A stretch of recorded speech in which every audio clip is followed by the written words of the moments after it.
Ya, pemirsa, Anda kembali menyaksikan debat kelima calon presiden pemilu tahun 2024 dengan subtema pendidikan, kesehatan, ketenagakerjaan, kebudayaan, teknologi informasi, kesejahteraan sosial, dan inklusi. Dan pada segmen ini, calon presiden akan menjawab pertanyaan yang telah dibuat oleh tim panelis. Untuk itu, kami undang terlebih dahulu paslon untuk menuju ke podium kembali. Silakan Bapak-Bapak.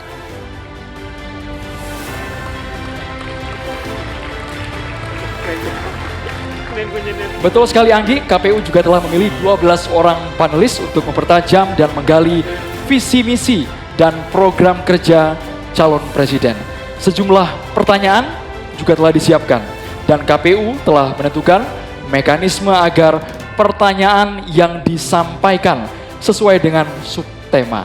Di segmen sebelumnya, pemirsa, penyampaian visi misi dan program kerja dimulai dengan calon presiden nomor urut 2. Maka di sesi ini kita akan mulai dengan calon presiden nomor urut 3, Bapak Ganjar Pranowo.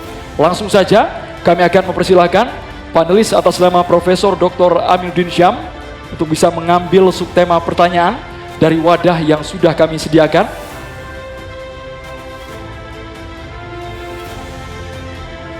Kami mohon untuk dibuka dan diperlihatkan kepada calon presiden dan ke kami, moderator.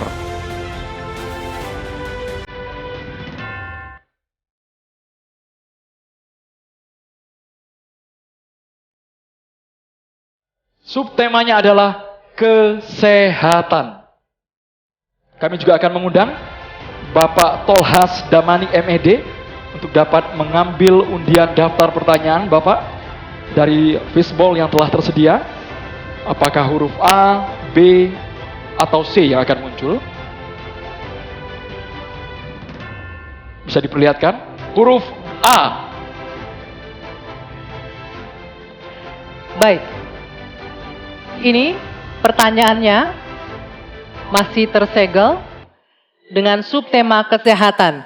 Kita akan membuka dan kami ingatkan kepada calon presiden untuk bisa menyimak baik-baik pertanyaan karena hanya akan dibacakan satu kali. Baik.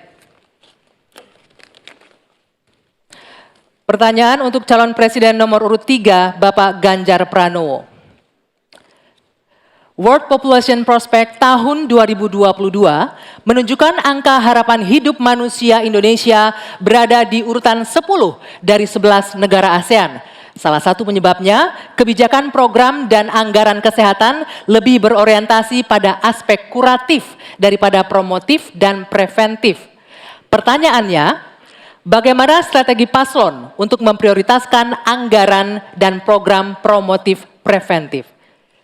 Silakan waktu Anda 2 menit menjawab, dimulai ketika berbicara.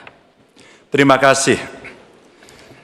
Kalau tadi dalam pembukaan saya sampaikan mesti preventif dan promotif mesti diwujudkan dalam bentuk kepengetahuan kita terhadap kesehatan minimal untuk kita sendiri. Berolahraga, makan sehat, hidup bersih sehat, saya kira itu yang paling baik.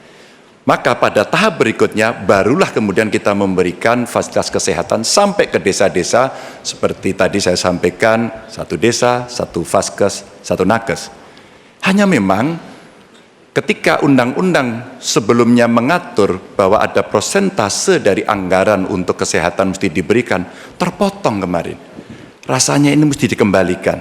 Angka 5-10% menjadi angka yang bisa memastikan dalam politik kesehatan kita, layanan itu akan jauh bisa lebih baik. Namun ingat, kalau kita bicara angka harapan hidup, maka terhadap mereka mesti mendapatkan layanan kesehatan baik, mereka mesti mendapatkan hiburan yang baik, budayawan juga bisa membantu mereka untuk bisa membahagiakan mereka. Maka pada saat itu, ternyata ada juga keinginan dari masyarakat, kami juga perlu mendapatkan layanan yang baik.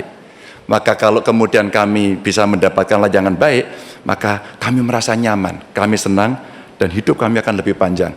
Maka peran posyandu, peran dasawisma, peran kelurahan, RT itu menjadi kekuatan yang luar biasa. Di samping tentu saja pemerintah akan mendampingi dalam setiap kebijakan yang ada. Sehingga dalam politik anggaran ada persentase yang mesti disiapkan agar anggaran kita bisa cukup untuk bisa memenuhi. Tentu ini kita bisa lakukan secara bertahap. Dan itulah program yang cukup bisa komprehensif menyelesaikan bagaimana harapan hidup bisa jauh lebih panjang.